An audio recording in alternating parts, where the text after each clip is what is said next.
Chom den den jam be yong la cha za lo kong ge lo je de nye den ni dra nam da rab sa ra be chi nye den gun chi chen se ni je tu kra le bam zen kong da si be zhen ra ma re men tam du nge che se be lo so e gun la pu je tar yin ma zhu ju yong den zong zhu de che zhu yu mo ni long le ji chao zhu zhu ze chen ne ma re men se re dung ren yu e chen ze ra zhe nam de ne da sa chu dar sen yin den lu zo jia se tu yu gu xun zha ju dong ju ni jian da le be se jian be yong la yen du zhe din che je qin ra e se re je da le te mu men pa rab se re ne ga dan den je yong lu to pa ye lu zhe bo nong wa za du so to be chao wa nam se le xin sa lan ya che gong a wa gun du zong be se re da i kun ne zhou la yong ge sha cao jam yang sha na du je jin re se sa ye nin bo de wa nam ba se nam ge nin bo shang ba gun du zong ye yue se xin je sa je wo se re gun du si je tan ye le tang ge san me sha bi yong zong xin shang ju nin be long gen kar ma ba mi xie de be ju zu ge du la so ta number 2 samba shong chup chu du sem che par mba che tang sal tam ne kun ju ba tang kun ju ju be ten ne tam be chu sen ro nang. So please begin. Donc, s'il vous plaît, commencez par modifier votre état d'esprit mondain en générant le précieux esprit d'éveil d'une manière claire et précise. Et avec cette base, écoutez attentivement les explications du Dharma authentique qui vont être données. Ka tu yin che samba shong chup cho du sem che ro nang shu de de bebe ki tsik na la samba shang chup cho du sem che che bre de se on de nge sam no tang tang de Chang chup shotu. sem che de sam no tang tang de kan de je go de se na samba a se ge do wa shang chup cho du se de shang chup cho de kan de re se na sanje ji kong pong de Chang chup shotu. Da cho se na digi cho. 초 말에 초도 줄 봤대. Chotu. 삼나 땅땅 지기는 삼나 초도 줄 봤대. 산지 공pon들 해 제버. Sampa se du da chesta mestan da de kogira va. In digi kapsu sampa se du samlo tang tang chikpola kogore kanji kogore. 단 디갑 제단 삼바 생게데 삼나 땅땅 고위어래. 된 갑 삼바데 삼바 나네 삼바 약셔직 레삼 땅 고위어로 와. Re in sikte sampa mato mendoga. 상축 초도 서치치마데 된 거도 와. I see. Tene cho de sampa dang yang drago geno. 야. 대 산지 공pon들 대 가른데 제 공도세나 샘진 탐제 그 체도 산지 공본 룹 삼배 당보 삼나도 거고요. Now Et dans le cadre du bouddhisme Mahayana, les étudiants reçoivent souvent l'instruction de générer l'esprit d'éveil. comme ici par exemple, au début de chaque session d'enseignement. Donc qu'est-ce que cela implique? Qu'est-ce que le développement de l'esprit d'éveil implique? En bref, cela doit être compris de la façon suivante. On apporte un changement au niveau de notre façon de penser.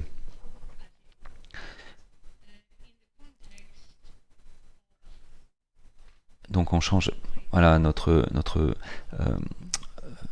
vue, notre façon de penser. Et ici, la façon de penser, ou la vue que l'on adopte, est la vue ou la façon de penser de l'éveil suprême. Donc au lieu de penser à ceci ou cela, ce qu'on fait généralement, on se focalise en un point sur la production des efforts nécessaires afin d'atteindre l'état éveillé de Bouddha.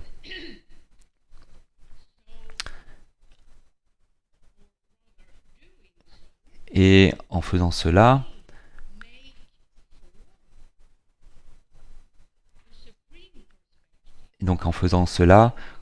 on va pouvoir obtenir une vue suprême ou une façon de penser supérieure.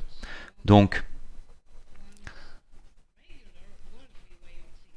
on sort de notre façon de penser ordinaire, quelle qu'elle soit, et on adopte cette approche.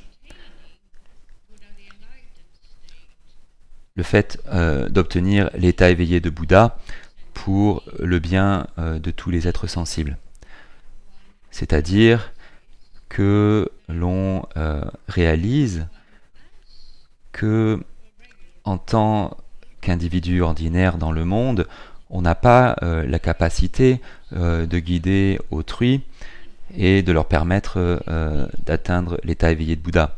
En fait, c'est au-delà d'une personne ordinaire. Faire cela est au-delà des capacités d'une personne ordinaire. Donc, le pratiquant réalise qu'il ou elle doit d'abord atteindre le suprême éveil lui-même, et ensuite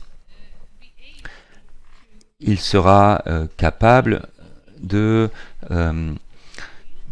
d'accomplir le but qu'il s'est choisi, c'est-à-dire de guider tous les êtres sensibles vers l'état éveillé de Bouddha.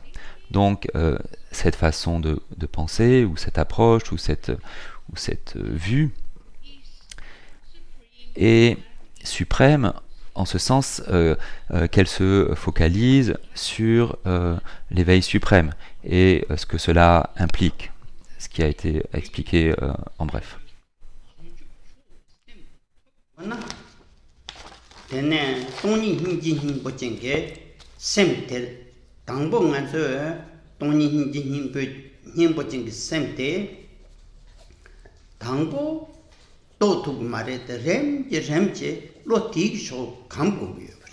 Now, if we look... Et si on considère l'esprit d'éveil lui-même,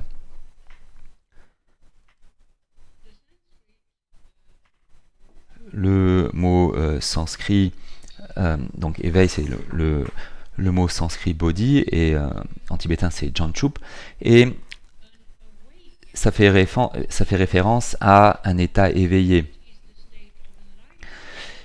C'est-à-dire que c'est un état d'éveil, et par conséquent cet état en fait n'est pas terni par l'ignorance et d'autres obscurcissements affligeants.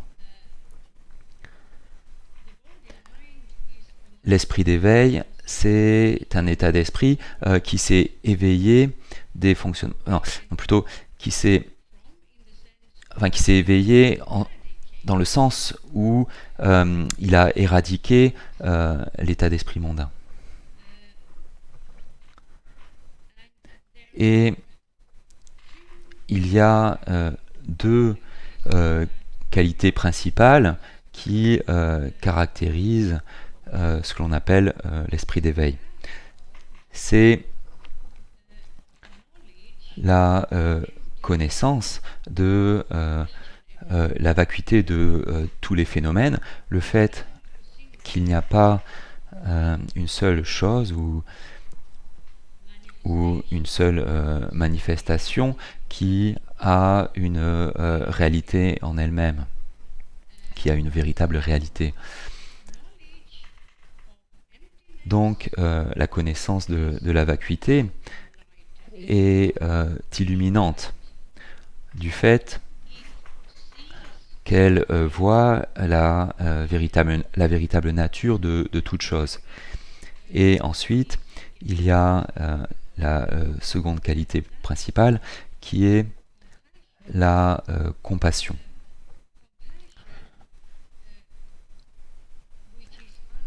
La compassion qui est inobstruée, si on peut dire. Il n'y a aucune limite à cette compassion, du fait qu'elle est associée à la connaissance qui voit la vacuité de toute chose.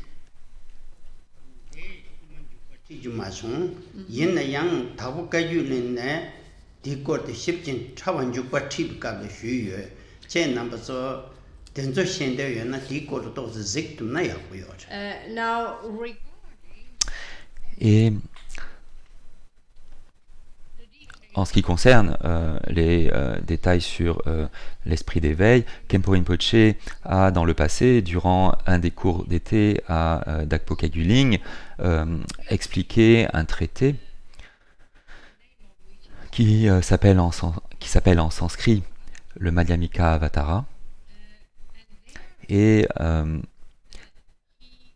là, Khenpo a donné quelques détails à propos de ce qui vient d'être dit. Donc Khenpo recommande que vous essayiez de trouver un transcript ou un enregistrement où vous pourrez trouver tous ces détails à propos de l'esprit d'éveil.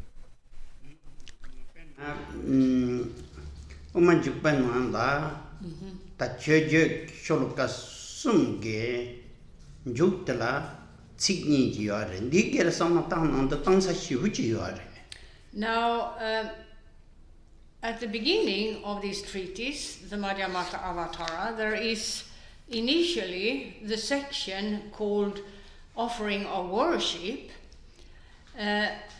It's made up of 3 shlokas. Thereafter, there are yet another 2 shlokas. No, 2 tsikni. Tsikni. Tsikni. Tsikni, c'est det? Tsikni, c'est det, ben, drowa, yowa, chui nange, dawa tar, c'est tsik tangbotiche. Simply. Non, en fait, il n'y a pas de stance, il y a juste 2 phrases.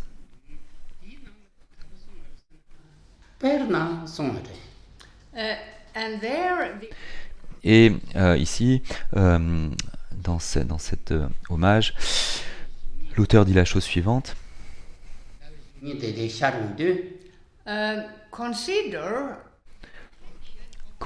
Considérez le reflet de la lune sur un lac ou une rivière, une étendue d'eau.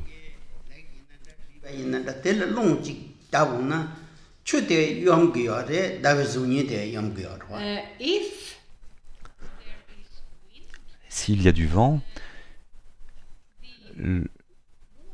l'eau du lac va se mouvoir, c'est-à-dire, et donc En fait, et donc le reflet de la lune dans l'eau va également bouger. 다와 대란 매버때 롱은 다 쳐근도 If you give some thought to Et si l'on réfléchit à cela, cet exemple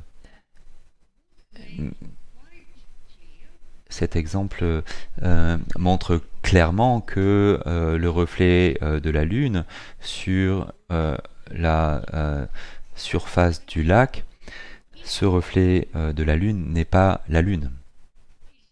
C'est juste un reflet de la Lune.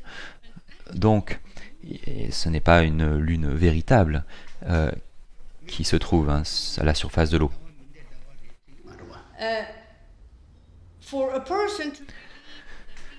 Pour qu'une personne croie qu'il s'agit de la véritable Lune, cette personne devrait avoir un niveau intellectuel très faible. Ça ne peut être qu'une personne très stupide qui pense qu'il s'agit de la véritable Lune qui se trouve dans l'eau.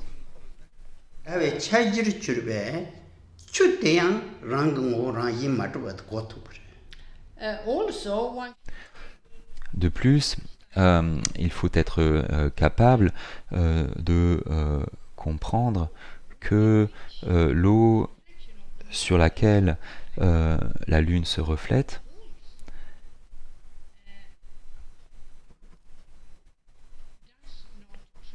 n'existe pas véritablement non plus, n'a pas non plus d'existence réelle.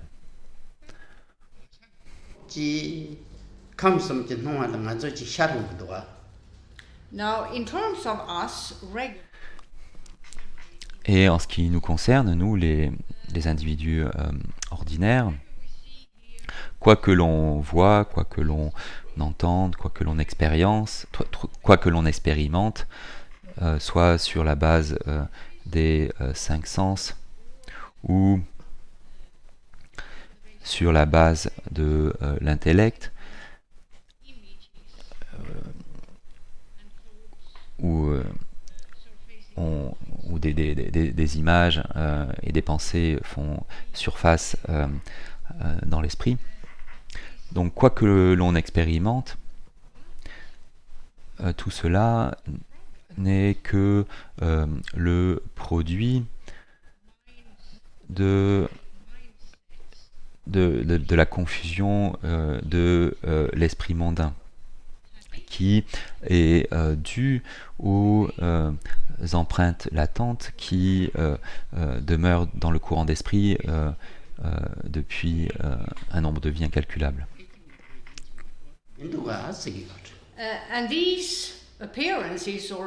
Et ces apparences ou ces manifestations, celles qui ont pour origine la confusion de l'esprit mondain, sont impermanentes du fait que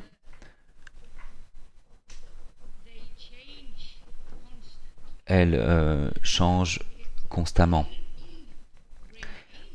Aucune d'entre elles ne demeure de façon permanente.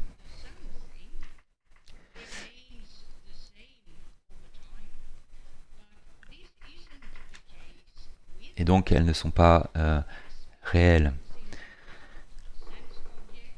Tout ce que l'on expérimente au niveau de nos expériences sensorielles ou au niveau de l'intellect, tout est impermanent, rien n'est permanent et donc rien n'existe réellement. Et en lien avec ces expériences, il y a différentes réactions de plaisir ou de douleur, suivant l'expérience à laquelle on a affaire. Et ces expériences de douleur ou de plaisir n'ont pas non plus d'existence véritable. A person who has understood this properly Et une personne qui a compris cela correctement,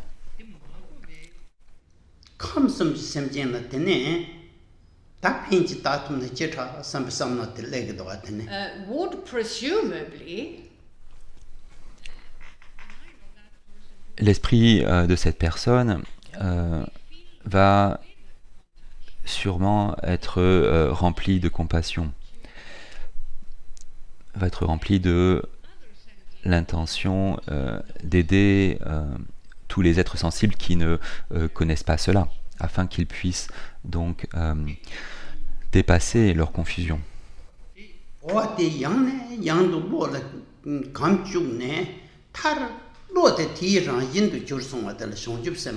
so Donc, c'est l'état d'esprit approprié qu'il faut adopter quand on essaie d'adopter l'esprit d'éveil. Et lorsque le pratiquant développe cet état d'esprit, et que cet état d'esprit devient son habitude, et que sur la base de cette habitude, il interagit avec les autres et les choses,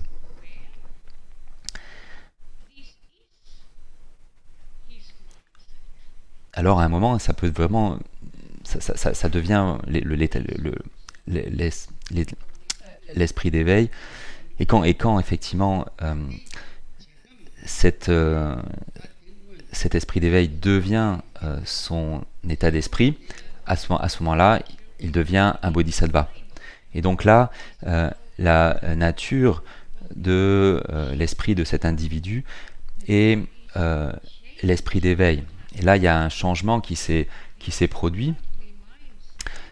L'esprit mondain est dépassé, et à la place de l'esprit mondain, donc, il y a l'esprit d'éveil.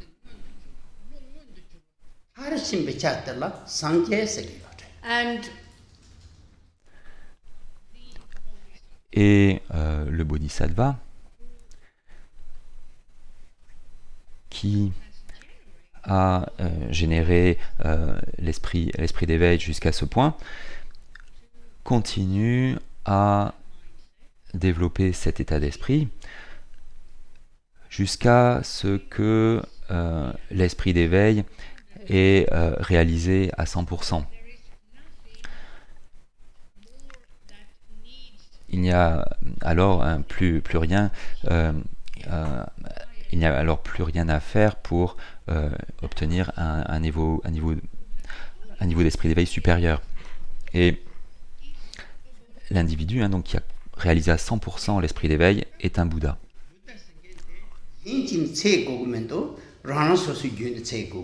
so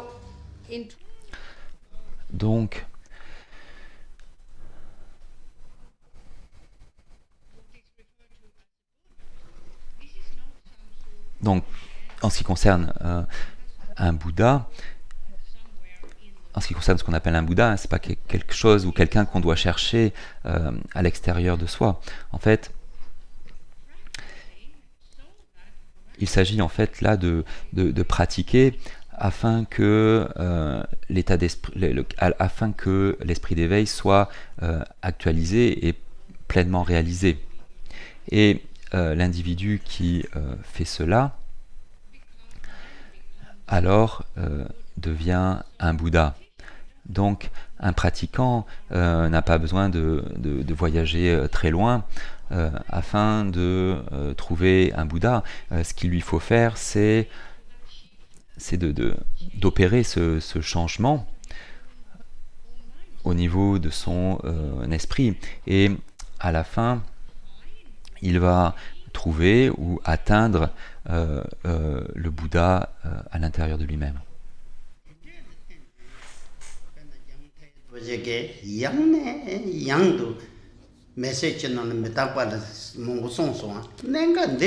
so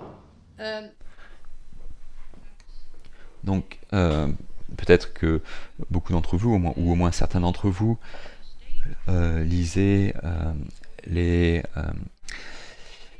les posts que le Karmapata Aye Dorje publie fréquemment sur son site web. Et dans beaucoup de ses publications, il met l'accent sur la contemplation et la méditation sur l'impermanence. Et à la lumière de ce qui vient d'être dit, on peut peut-être comprendre que la contemplation de l'impermanence est vraiment importante pour générer et pratiquer et atteindre l'esprit d'éveil.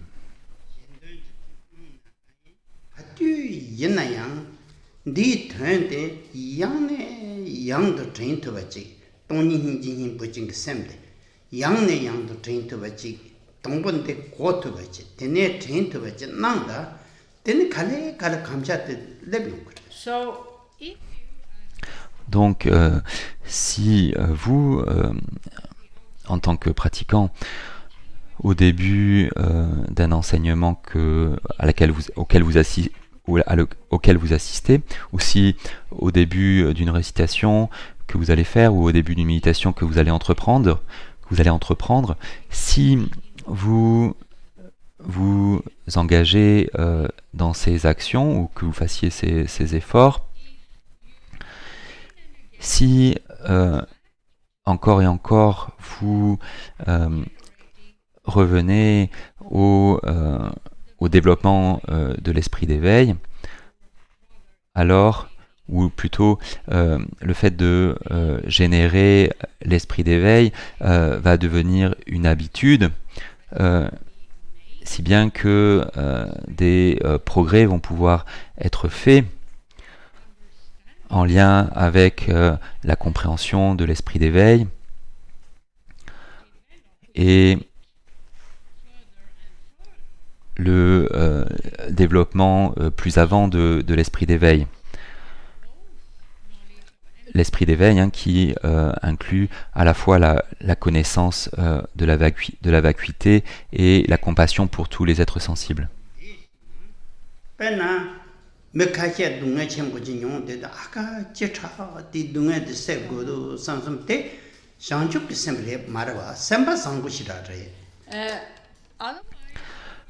Autrement, vous n'allez jamais vraiment comprendre l'esprit d'éveil. Vous allez peut-être finir par penser que l'esprit d'éveil, c'est le fait de se sentir triste face à une personne gravement malade qui souffre à cause de sa maladie,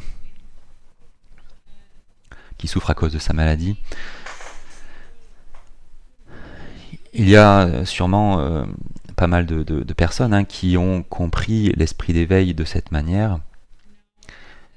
Et cette réaction, bien sûr, c'est une bonne réaction.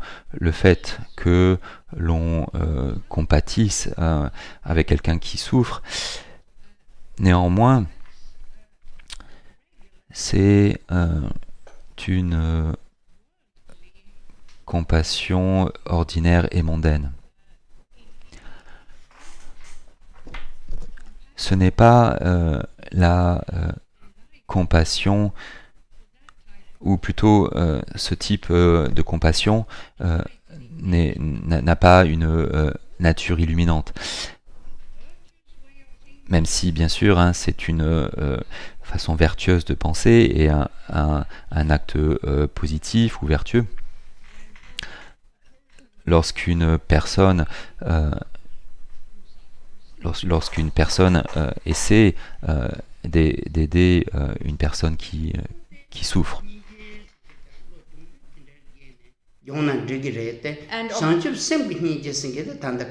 And of course, et bien sûr, au début, lorsqu'on essaie de développer une compassion impartiale pour tous les êtres sensibles, une compassion sans aucune limite, on peut utiliser ce type de compassion, la compassion mondaine, comme point de départ.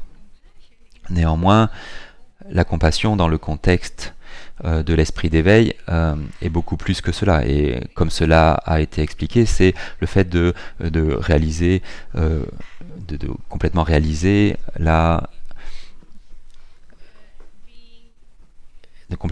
que la véritable source de la souffrance de tous les êtres sensibles est la confusion de l'esprit, et de vouloir aider les autres à éradiquer cette confusion afin qu'ils puissent aller au-delà du monde.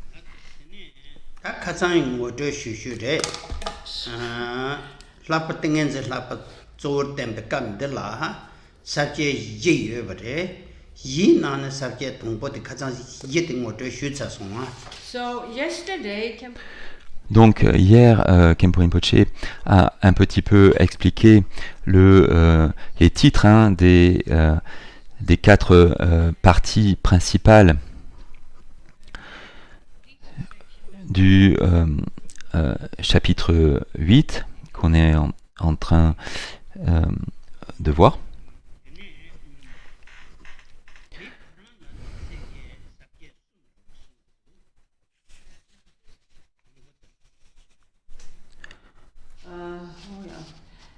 Now,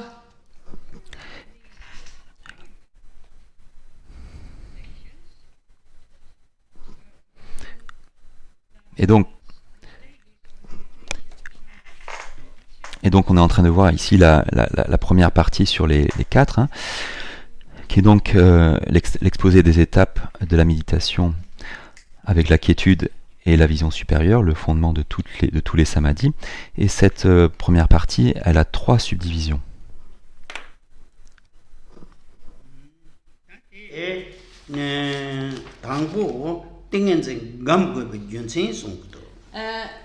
the first of the La première des 3 subdivisions est intitulée la nécessité de la pratique du samadhi, ou la nécessité de la familiarisation avec le samadhi. La deuxième partie, c'est l'identification du samadhi à pratiquer ou à cultiver. Et la troisième partie, est appelée l'explication détaillée.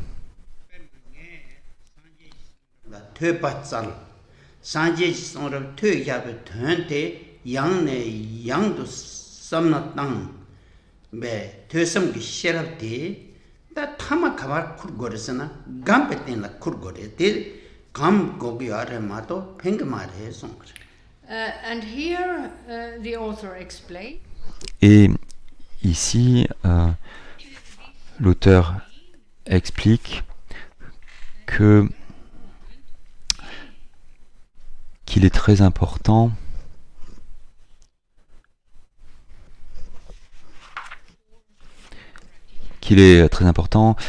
pour un pratiquant de commencer par de longues études et de contempler ou de réfléchir au sens de ce qu'il a étudié, et sur la base de cela, il va pouvoir être capable de développer 2 types de connaissances. La connaissance supérieure qui a pour origine l'étude, et la connaissance supérieure qui a pour origine la réflexion. Et avec ces 2 types, ou plutôt ces 2 types de connaissances, sont alors sa base, et sont alors la base sur laquelle il s'engage dans la méditation.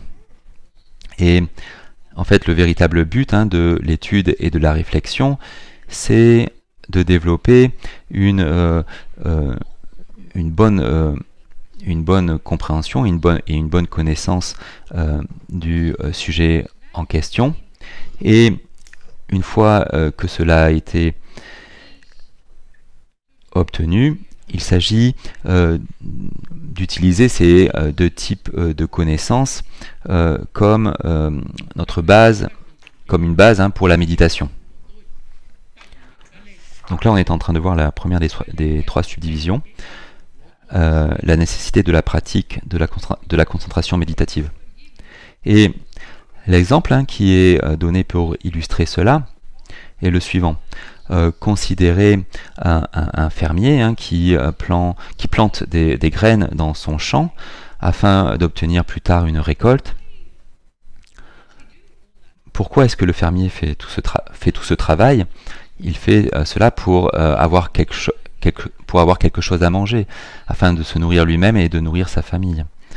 Donc, c'est le but ultime du travail qu'il fait, et de la même manière, le but ultime des efforts qui sont faits dans l'étude et la réflexion, c'est d'utiliser la connaissance qui est ainsi obtenue dans la pratique de la méditation pour être capable de faire des progrès dans notre pratique méditative. Then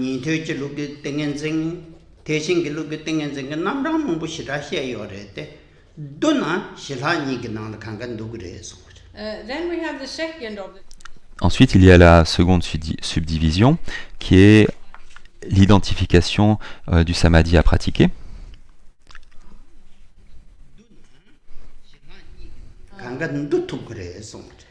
Now, if we Et si on considère l'enseignement du Bouddha, il y a deux divisions de base, le bouddhisme Theravada et le bouddhisme Mahayana.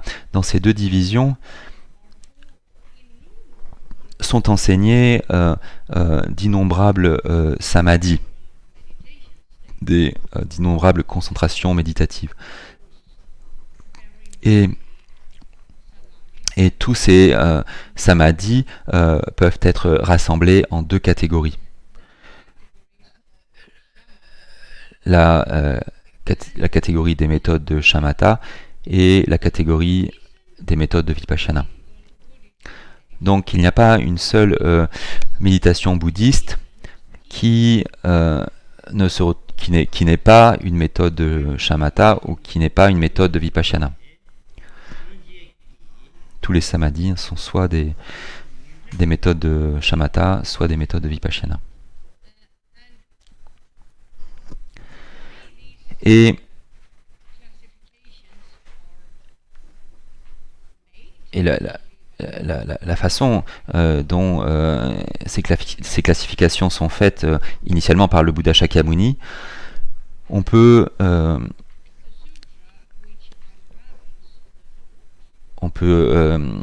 trouver cela en fait dans le sutra qui éclaircit la pensée, un sutra qui rapporte les paroles du Bouddha.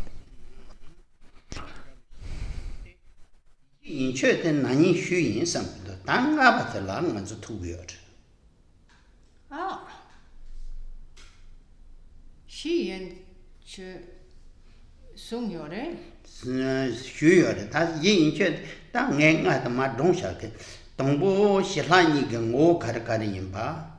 Nipa Hinese Karasegiyova, Platon Seduka, Dadun Tiche, Nisik Segindova, Tennis somebody Nika Gope, Junsen, Yivat Koram, Nava the Societan of Lapsu said. That Hineka Tere, Societan of Lapsu said, Yin Chete, Hilanika Kap Hegdoa. Shinigi kapsu ni chashe gindoa. Chisung. Penna desegdoa, ni samba japarche pan go, said the Shineg go Karimba, Platon go Karimba. Oh, that's a shuma, yeah. So then we have Ensuite, il y a la troisième subdivision qui est l'explication détaillée. Et dans l'explication détaillée, il y a 5 parties. Et les 4 premières parties ont été expliquées l'an dernier. La première partie, c'est la nature de shamatha et de vipassana. La deuxième partie, c'est l'étymologie ou le sens des mots shamatha et vipassana. La troisième partie, c'est la nécessité des deux. Le quatrième, c'est la progression.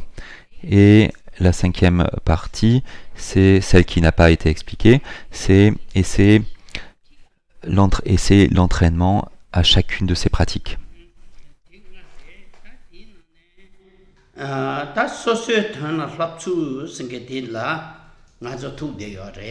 So this is Donc,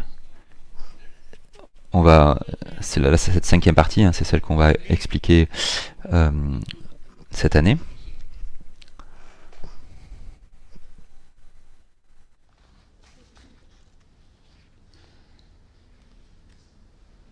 did I say prerequisites ngon ros on the chick java da gyu kan de go ge 말에 단 데레 신 저런 디 subject 툭 쳤어 미하고 데레 빼나 소수든 생기데 신에 생기게 된다다 가리임바 라통 생기게 된다다 가리임바 디니해 고고여와 nga pa ma de vetana 나바티 de so la par shava ma de ve 락바리 잡았어요 la pa ne pyi ge men do ga tan de ge ta re ge men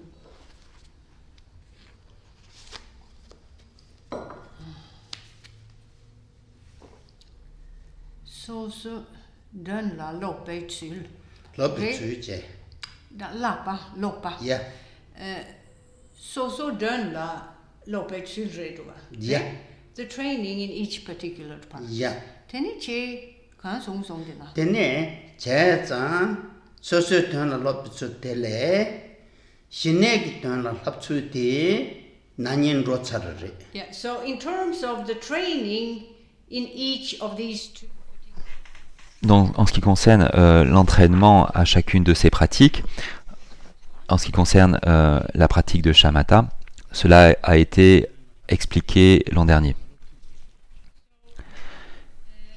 Et donc, cette année, c'est juste la méditation de vipassana qu'on va voir au niveau des détails de cette pratique. so to begin with Donc,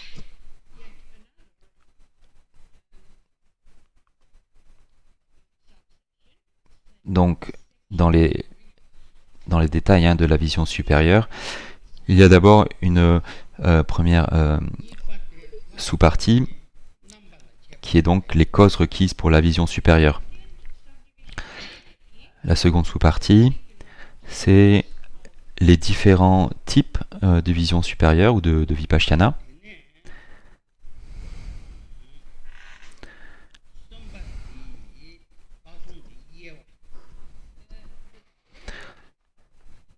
La troisième sous-partie, c'est la catégorisation en lien avec la nature.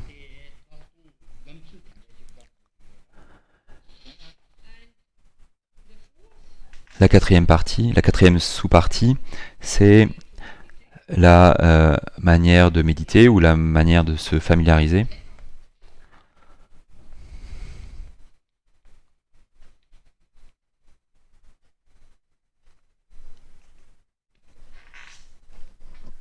Tsere. tsere. Prerequisite, progressive classification, the way to meditate. 가르송송 표현 나온다 건드시. 송파래 시파래 탄다. Trubbe tse bos. Ngabare. ngapa?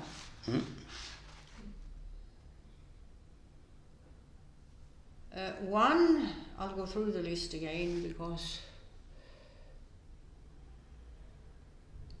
it's not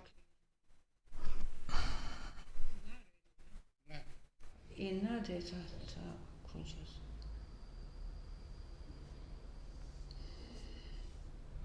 Oh, there, sorry. The prerequisites for Vipassana. Donc là, qui redit les différentes sous-parties, mais il n'y a pas de différence avec ce qu'on a dit.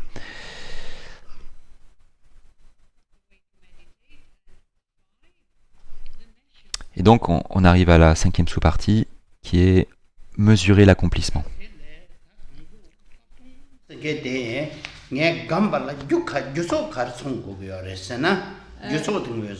So, the first of the five is the second.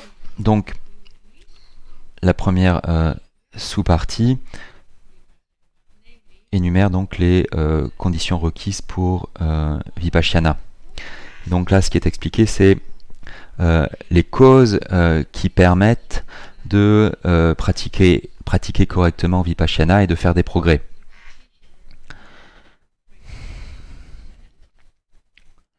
Donc que doit faire ici le pratiquant pour se préparer à ce type de méditation?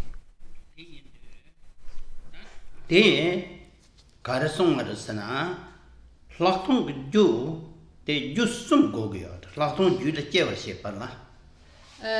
are 3 prerequisites. Et en fait, donc, il y a 3 causes requises, ou 3 prérequis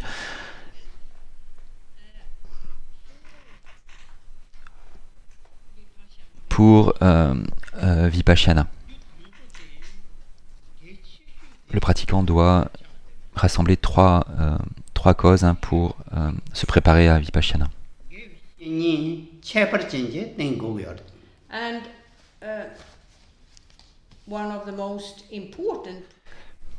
Alors le prérequis le plus important, c'est de trouver un guide spirituel authentique ou un ami de vertu authentique, quelqu'un qui est exceptionnel dans sa capacité à guider les pratiquants.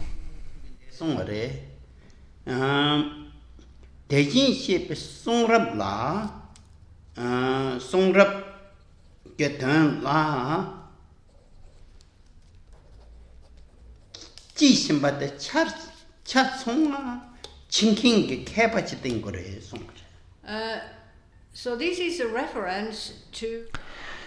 Donc cela fait référence à donc à un guide spirituel qui est extrêmement qualifié au niveau de sa connaissance des écritures qu'on trouve dans l'enseignement du Bouddha. C'est donc quelqu'un qui est très érudit et très habile pour expliquer le sens de ces enseignements ou de ces écritures.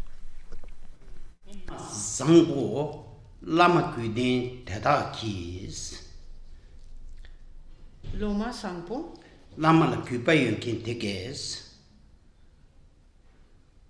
Loma Sangpo, Lama Kuden Tedaki, Lama la Kubayunkin Tege. So, first there is the mention.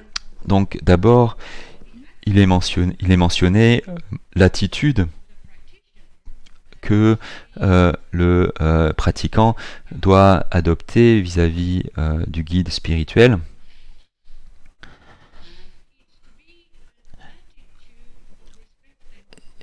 Cela doit être une attitude de respect et de révérence pour ce guide spirituel accompli.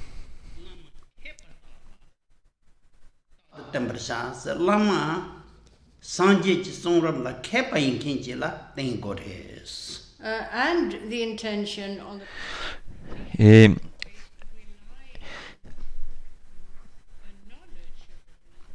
Et le pratiquant doit toujours avoir l'intention de se relier à un guide spirituel authentique.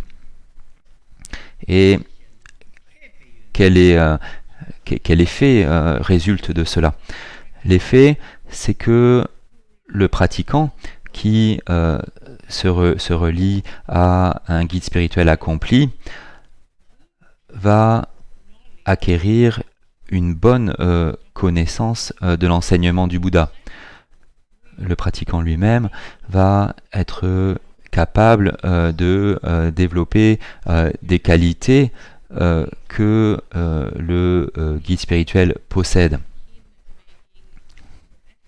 s'il fait bien sûr les efforts nécessaires.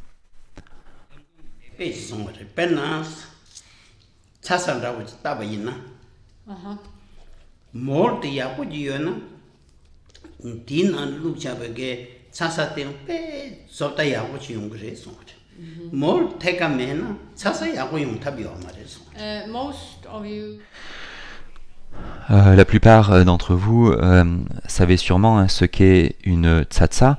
Une tsatsa est constituée d'argile. L'argile donc est mise dans un moule et ensuite cuite dans un four, et le résultat c'est une tsatsa.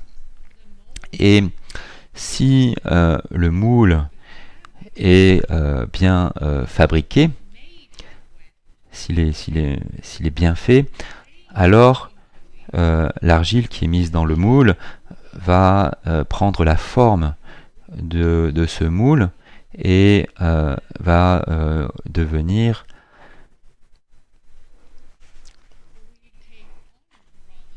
et donc va prendre la forme du moule, et donc le résultat ça va être une tsatsa de bonne qualité qui a une belle forme. De la même manière, si l'on se relie à un guide spirituel érudit, il va former l'étudiant grâce à sa connaissance extraordinaire des écritures bouddhistes, si bien que le disciple va devenir un pratiquant accompli.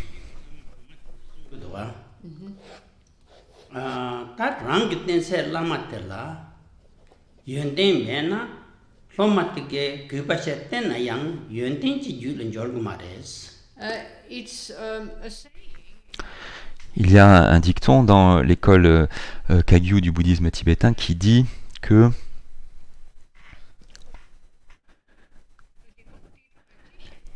un pratiquant dévoué qui respecte le guide spirituel, alors que le guide spirituel n'a pas les qualités qui viennent d'être listées, ne va pas devenir un pratiquant qualifié. Du fait que le guide n'a pas ces qualités.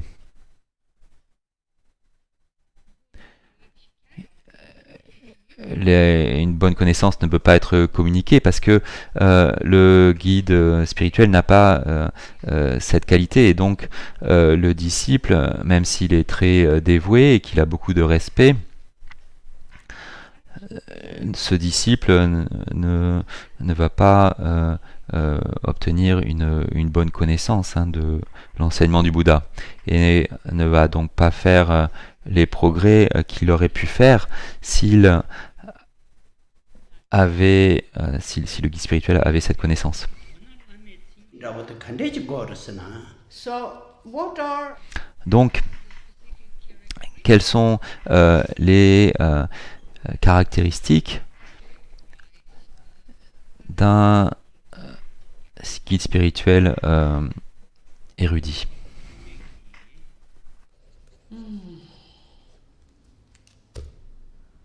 아상가. 뭐래? 나서 아상가게 송열에 송집샘에 사 생겼는 주디나.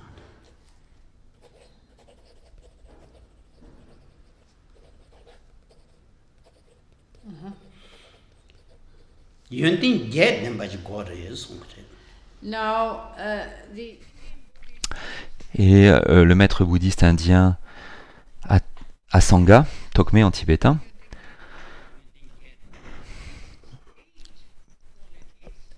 présente 8 qualités pour un tel guide dans son œuvre qui s'appelle Les terres de Bodhisattva. 라마테 원에 소타르 송심 송화 가리 개초가 휴기였나 대단 템베 수침이 괜지 거래 송그래. the first of the La première de ces 8 qualités, c'est le fait que le guide spirituel en question maintient le code éthique auquel il s'est engagé. Que ce soit le code éthique dans la tradition de la libération individuelle, dans le chemin des bodhisattvas ou dans les tantras bouddhistes.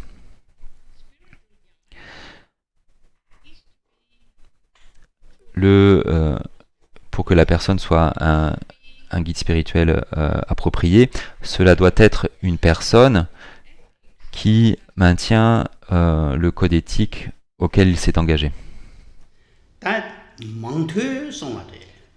the second La seconde qualité, c'est le fait qu'il a étudié de manière vaste et a par conséquent une compréhension profonde et vaste des enseignements du Bouddha. 때는 노디 되나서 땡긴 생각 남자한테도 망도 되어가지 고기야. Chirtan. 제단 산지 송럽 간갈을 개봐. So what does this involve? Donc, qu'est-ce que cela implique en général?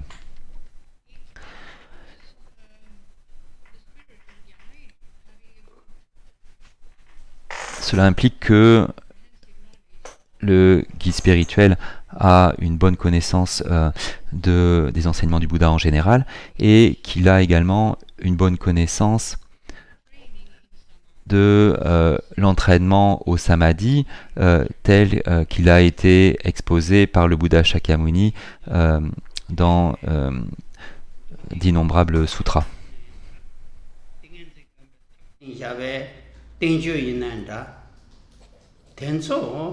제부터 찍네 찍라 마주네 주파 바르마제베 신랍지장 고비요 그랬대. And his Et sa connaissance doit s'être produite dans le contexte d'une lignée où les détenteurs de lignée sont connus pour avoir atteint le niveau de connaissance qui vient juste d'être décrit en bref.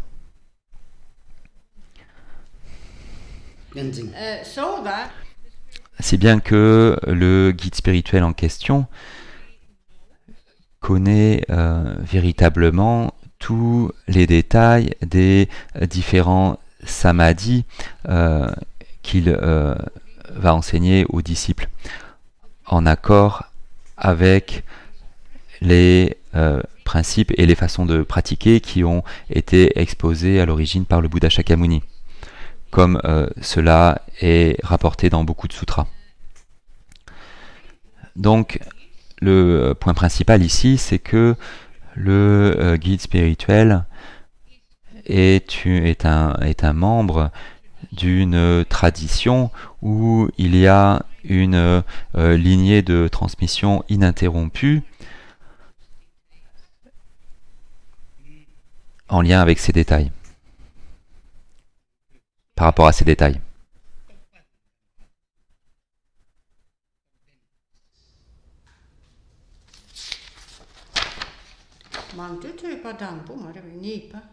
니 동보도 수tumimba 니빠데 땡징임바 Then we have the third of the 8 qualities.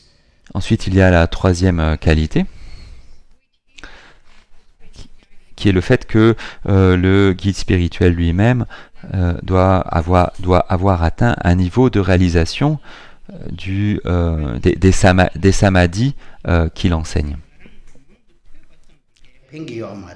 To just have a good Juste avoir une bonne compréhension intellectuelle n'est pas suffisant. the spiritual guide Le guide spirituel doit être une personne qui, parce qu'il a acquis une bonne compréhension grâce à l'étude, applique cette connaissance à la méditation, ce qui lui permet de faire des progrès jusqu'au point où il obtient une certaine réalisation de ces méthodes.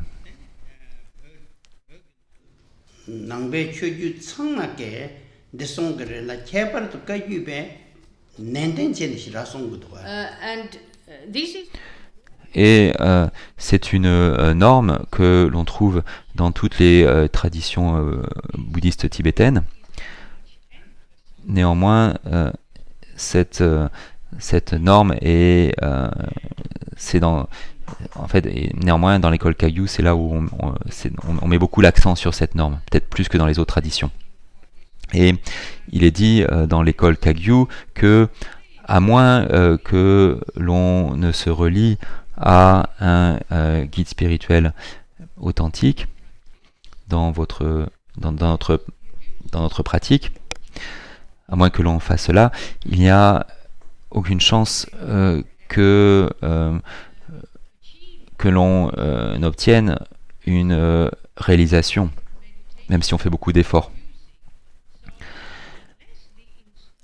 Donc, à moins que l'instructeur soit réalisé, le pratiquant ne peut pas atteindre de réalisation sur la base de ses efforts. Si le guide spirituel n'est pas réalisé, le pratiquant ne pourra pas obtenir de réalisation. Ensuite, il y a donc la qualité suivante, c'est le fait que le guide spirituel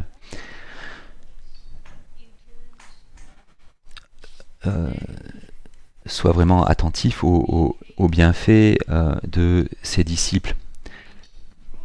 Il est vraiment concerné par ses disciples. Il cherche vraiment à ce que ses disciples fassent des progrès sur le chemin.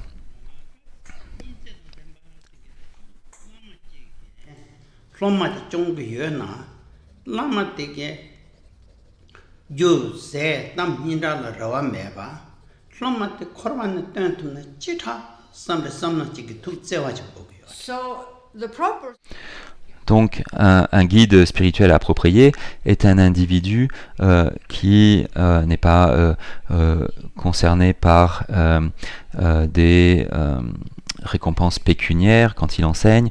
Il ne cherche pas non plus à obtenir des maisons ou de la nourriture en échange de ses enseignements.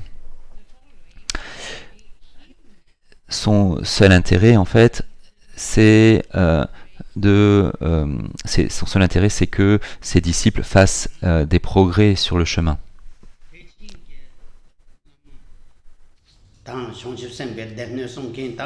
nga ge chö song king ge lama da she me go wa re pen sotar ge gen shuna yang damban nang king kembo te ge damban nang ne loma te la kare song ge sana charang ge nga la pa gen do she sho shos che nga la damban nang king te la pa gen do she da ja ro ches nge chö la pu gen do she ja ge is chö na na nge ne yo yu ge me nge tap she che ge kala ge thadi che ge is ken ja sa che ge yo kempo de kembo te ge damban nang du ne yo dan kala dan dan kangona. bo ba te ge nge che ge Now, in all Buddhist traditions, Et dans toutes les traditions bouddhistes, hein, c'est la norme en ce qui concerne le guide spirituel. Par exemple, dans la tradition de la libération individuelle, qui fait partie du bouddhisme Theravada, là, donc, l'abbé qui donne les vœux monastiques à un ou plusieurs disciples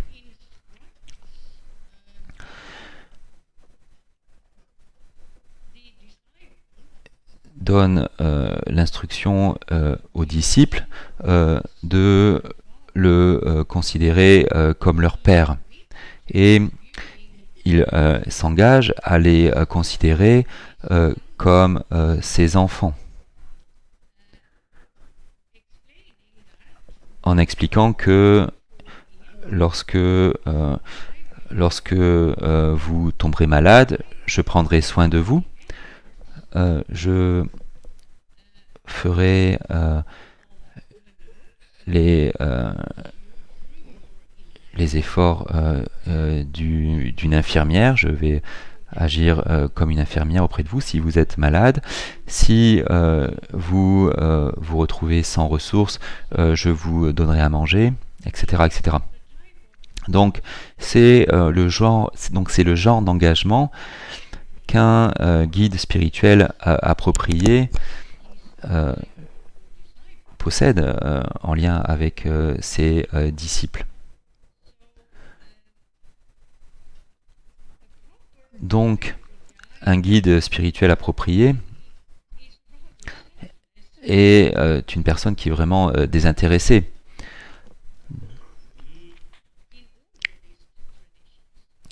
Dans toutes les traditions bouddhistes, hein, pas simplement dans le bouddhisme Mahayana ou dans les tantras bouddhistes, dans toutes les traditions.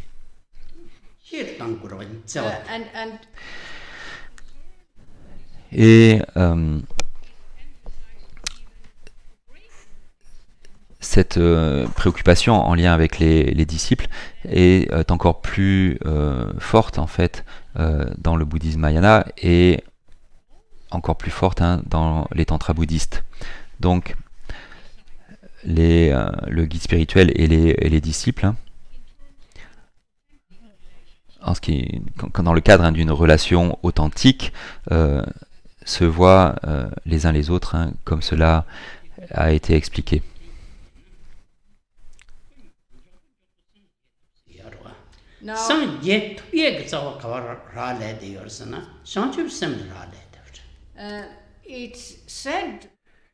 Et il est souvent dit dans les tantras bouddhistes que sur la base des méthodes des tantras bouddhistes, il est possible d'atteindre l'état éveillé de Bouddha très rapidement.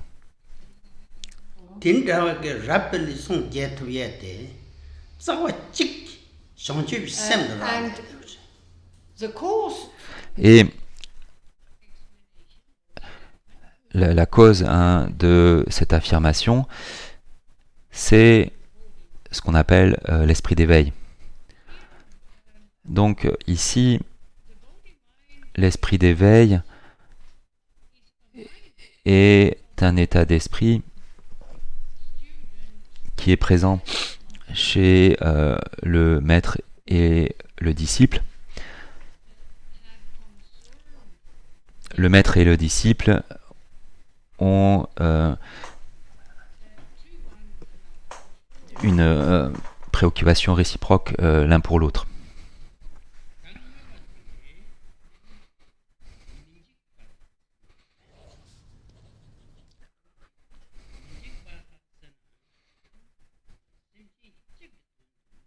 le maître et le disciple se soucient l'un de l'autre, réciproquement. The fifth Donc, la cinquième qualité, c'est l'absence de peur. Le guide spirituel n'a pas du tout peur de prendre renaissance encore et encore dans le but de faire le bien des êtres.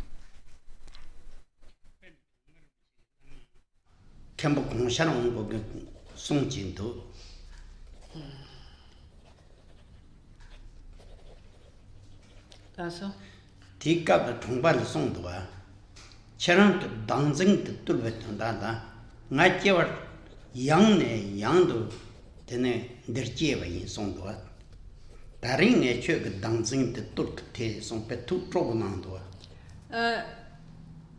an example Un exemple ici, c'est Khenpo Gangchar Wangpo, le lama racine du précédent Trungpa Rinpoche. Et ce Khenpo donc a expliqué à Trungpa Rinpoche: j'ai pris renaissance de nombreuses fois afin de t'aider à maîtriser ton esprit et à atteindre la réalisation. Et dans cette vie, j'ai réussi.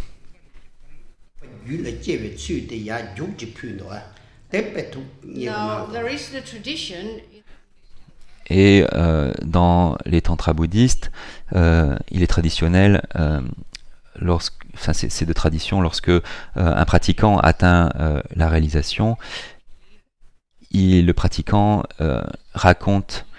explique exactement l'état d'esprit qu'il a atteint et la façon dont il a atteint cette réalisation à son maître.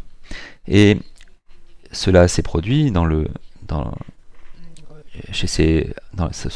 cela s'est produit chez ces deux individus, ce Khenpo et Trungpa Rinpoche. Et ça s'est produit avant que Trungpa Rinpoche ne quitte le Tibet.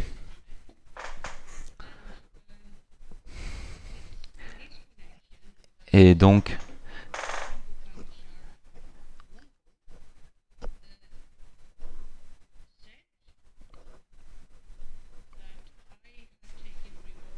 c'est à ce moment-là que Khenpo Gangchar Wangpo a dit j'ai pris renaissance de nombreuses fois afin que tu maîtrises ton esprit, et voilà, dans cette vie j'ai réussi.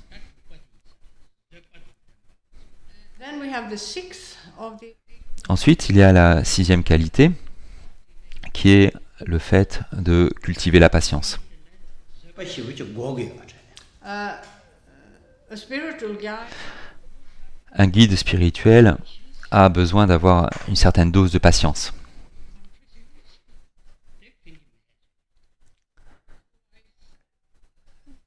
Sinon, ça serait difficile de guider autrui. Sans une certaine dose de patience, c'est vraiment difficile de guider autrui. Et ensuite, donc, il y a la septième qualité qu'un guide spirituel doit posséder. C'est le fait qu'il n'abandonne pas et qu'il ne soit pas découragé.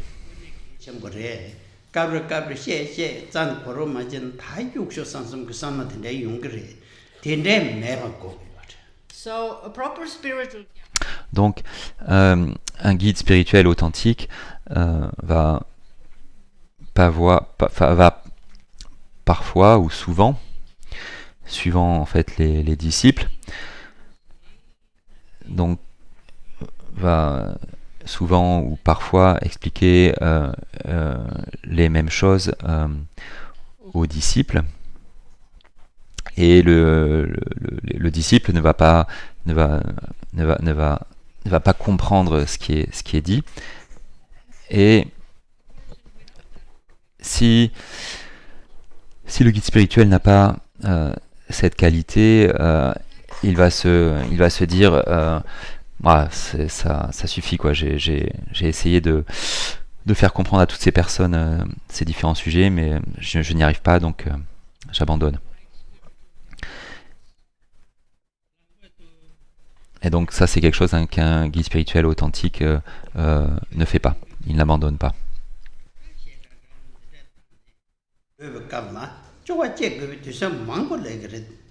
Now, this doesn't happen just in Dharma.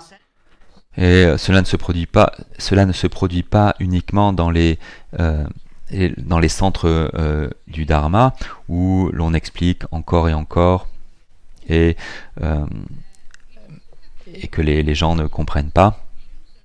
Cela se produit également dans les instituts monastiques et notamment dans les instituts d'études bouddhistes supérieures. Il y a en fait beaucoup d'occasions où la pensée ou le découragement fait surface.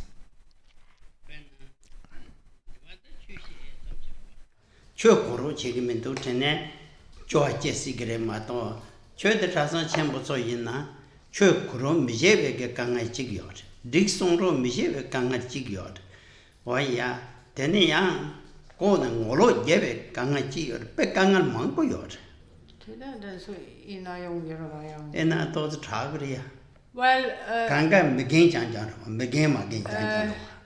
in Buddhist, Et en fait, dans les centres bouddhistes, c'est un peu plus facile.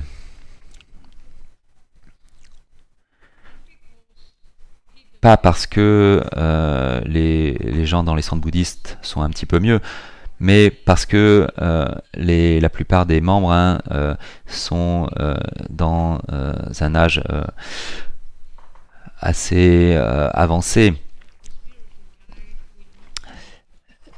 Dans les centres bouddhistes, il n'y a pas beaucoup d'adolescents ou de jeunes personnes. Et donc le guide spirituel ne va pas être affecté par les bêtises d'adolescents dans les centres bouddhistes. Et en fait, par contre, ce problème se produit dans les instituts monastiques où donc il y a pas mal d'adolescents et il y a donc différentes règles de conduite. Il y a dans le monastère, il faut se conduire d'une certaine manière, donc il y a pas mal de règles et en fait les jeunes du monastère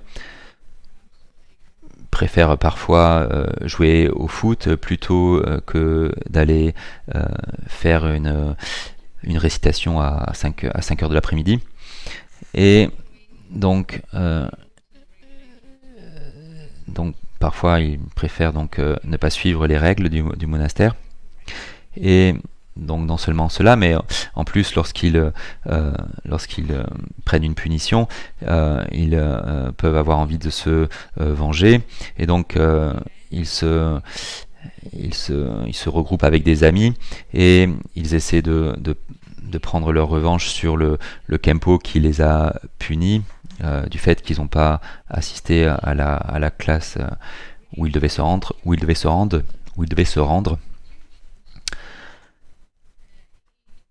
Donc dans les instituts monastiques, c'est parfois donc plus difficile pour le guide spirituel de ne pas avoir ce genre de pensée de temps en temps.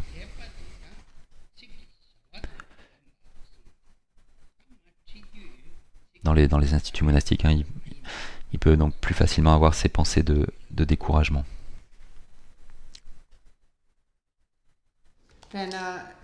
Lecture sundu nemane sam Koran so ende kotup sare digit. Lecture ke thadik che teni chiti chen shet to bach. Then there is the eighth. Ensuite, il y a la 8e qualité. Et c'est le fait que le guide spirituel s'assure que le langage qu'il utilise et présentation de son enseignement seront facilement comprises par son auditoire. Donc, pour cela, il faut que le guide spirituel prépare son enseignement. Un guide spirituel authentique n'arrive pas comme ça à un enseignement sans l'avoir préparé,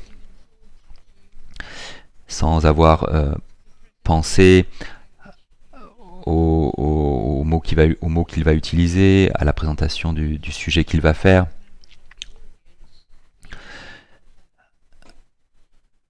Afin que les personnes dans l'auditoire puissent bien suivre son enseignement. Donc il va réfléchir aux mots qu'il va utiliser et à sa présentation de l'enseignement.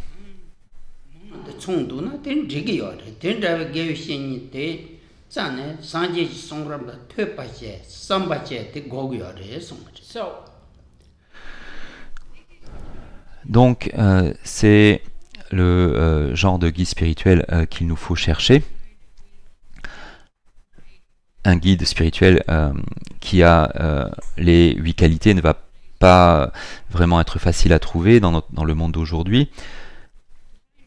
Néanmoins, trouver quelqu'un qui a la plus grande partie, donc trouver quelqu'un qui a la majorité de ses qualités, ça va suffire en fait.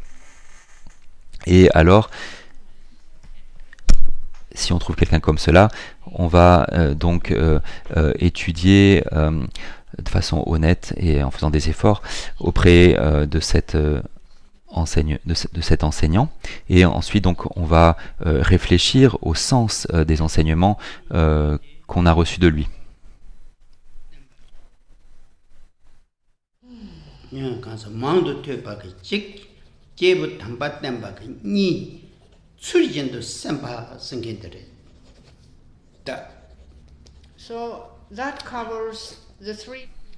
Donc, cela couvre les 3 prérequis, l'étude vaste, ensuite le fait d'avoir un guide spirituel authentique, et 3, le fait de réfléchir au sens des enseignements qu'on a reçus. On contemple ou on réfléchit en accord avec la façon dont le guide spirituel a expliqué le sujet en question.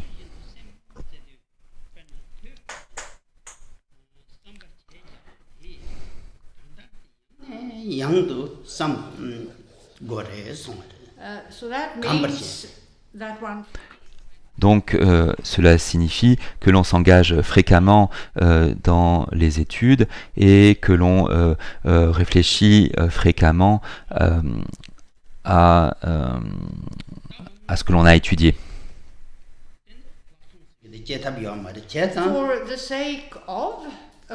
Afin d'obtenir une vue juste ou une vue authentique, parce que sans une vue authentique, il n'y a pas moyen de faire des progrès. Par exemple, dans le contexte de la méditation de Vipassana.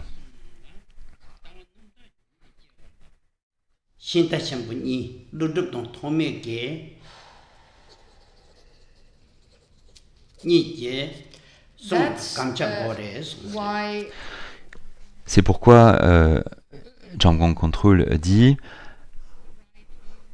pour que la vue authentique soit acquise, il faut que le pratiquant étudie et réfléchisse aux enseignements qui ont été exposés par Nagarjuna et Asanga, ayant reçu ces enseignements d'un guide spirituel authentique. C'est tout pour aujourd'hui.